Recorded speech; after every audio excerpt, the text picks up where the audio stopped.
Good morning, student. It is class 7, subject science, chapter 10. Today, topic is pollination. What is pollination? What are its causes and how it is useful for us? Pollination क्या है? ये किस तरह से होता है और इसके क्या फायदे हैं? Pollination in flowers, the process of reproduction start with the transfer of pollen grains from the anther to the stigma. फूल में रिप्रोडक्शन का काम, आगे उससे फल और बीज बनने का काम शुरू होने के लिए जो उसमें बारीक पोलन ग्रेन्स होते हैं वे उसके एंथर से स्टेगमा तक जाने चाहिए. The transfer of pollen grains from the anther of the stamen to stigma of the pistil is called pollination. इन्हीं पोलीग्रेन्स का स्टेगमा तक जाना ही पोलिनेशन कहलाता है.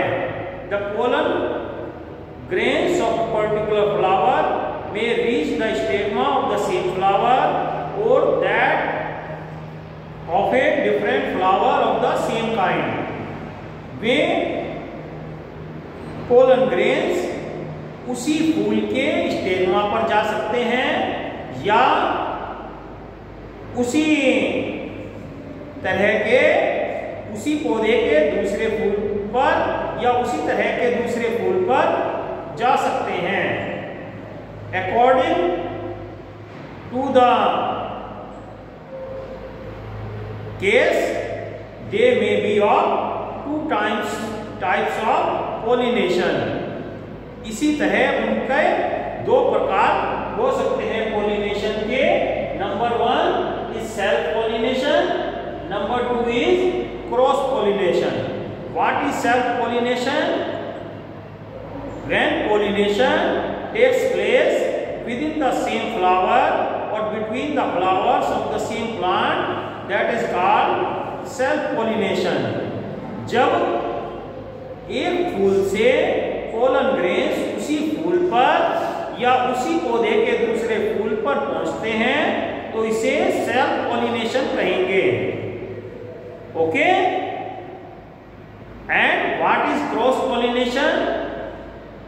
When pollination takes place between two flowers on two different plants of same species is called cross pollination. जब दो एक ही तरह के फूल हों अलग अलग पौधे के और उनके बीच पोलन ग्रेन्स परागकण आपस में एक दूसरे के फूल पर जाएं, दूसरे पौधे के उसी तरह के फूल पर जाएं तो उसे क्रॉस पोलिनेशन कहेंगे. We know that plants are immovable. हम जानते हैं कि प्लांट्स अपने आप नहीं चल सकते. So it is not possible for pollen grains to move towards a stigma. इसलिए पोलन ग्रेन्स के लिए अपने आप स्टेगमा तक जाना संभव नहीं होता. Even when the flower has both the male and female reproductive parts, जबकि एक ही फूल में दोनों पार्ट्स हों लेकिन तब भी अपने आप ये पोलन ग्रेन्स नहीं जा सकते. It requires some external agency for the pollen grains to fall in the stigma. उसके लिए किसी की सहायता की जरूरत होती है ताकि वह पोलन ग्रेन्स परागकण स्टेगमा तक पहुंच जाए. Such agencies are wind, हवा, insect, कीट पतंगे, water, पानी, and animals और जीव जंतु. These are some external agents pollinators which facilitate pollination. यही वे तत्व हैं जिनकी सहायता से हम pollination कर सकते हैं. फर्स्ट इज wind pollination, हवा के द्वारा pollination होना. Wind pollination occurs in grasses, घास में wind pollination होता है. Flowers in grass are neither scented not colorful, क्योंकि घास के जो फूल हैं वो बहुत बारीक होते हैं और ना उनमें खुशबू होती है ना उनमें रंग होता है. So they do not attract insects, butterflies, etc. इसलिए वे कीट पतंगे, मधुमक्खी है, तितली है, इस तरह के आकर्षित नहीं करते. They are usually born in dense cluster near the ends of the branches. ये पेड़ की शाखाओं के पास, पेड़ों के पास घास फूस उगी रहती है. They do not have sepals and petals, nor do they produce nectar. ना तो उसमें फूल में पंखड़ियां होती हैं और ना ही उनमें कोई जूस निकलता है. They have long slender anthers having pollen grains in large quantity. उनमें बड़ी संख्या में लंबी संरचना पर परागकण लगे रहते हैं. The stigmas are open, long and sticky to catch the pollen. और स्टेगमा भी लंबा होता है, बड़ा होता है, जो कि तुरंत परागकणों को पकड़ लेता है, चिपका लेता है. Okay, next is insect pollination. It is the main type of pollination. Insect pollination is done by insects, that is cross pollination of flowers.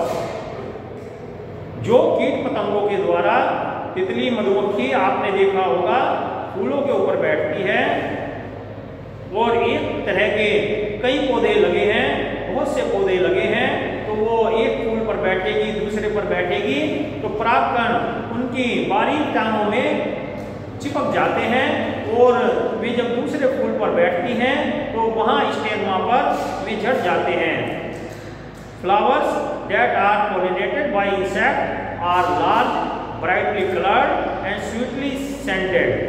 जो फूलों पर कीट पतंगे, तितली, मधुमक्खी बैठती हैं वे बड़े होते हैं आकार में और रंगीन चमकदार होते हैं और उनमें मीठी खुशबू आती है जिससे कि वे उनकी ओर आकर्षित होते हैं. Insects are attracted by the colour and scent of petals. पत्तियों के रंगों और उनकी गंध के कारण, सुगंध के कारण ही कीट पतंगे उनकी ओर आकर्षित होते हैं. They collect nectar from flowers. वे फूलों से रस इकट्ठा करते हैं. Nectar is a sweet liquid usually present at the base of flowers. Nectar मीठा द्रव होता है जो कि फूल के नीचे होता है. Pollen grains from the anther stick to the insect body. और पोलन ग्रेन, परागकण, ये किसी भी कीड़े मकोड़े के शरीर में चिपक जाते हैं जो फूल पर बैठता है. The grain get rubbed off with the insect visit other flower to reach the nectar. जब इंसेक्ट, तितली, मधुमक्खी दूसरे फूल पर जाती है तो तब उसी दौरान वह परागकण दूसरे फूल पर झड़ जाते हैं. Some of the insect pollinated plants are mint and salvia. Mint और सेलिविया के पौधे भी इंसेक्ट्स के द्वारा पॉलिनेटेड किए जाते हैं. Okay student, you have read about pollination. It is a very useful thing from which we our flower is pollinated and after that we get fruit. उससे फल और बीज तभी बनते हैं पौधे के. Read this chapter carefully. ध्यान से पढ़िए और करते रहिए अपना वर्क, और स्कूल कैंपस में चेक कराने के लिए भी आइए। Okay, thank you, have a nice day.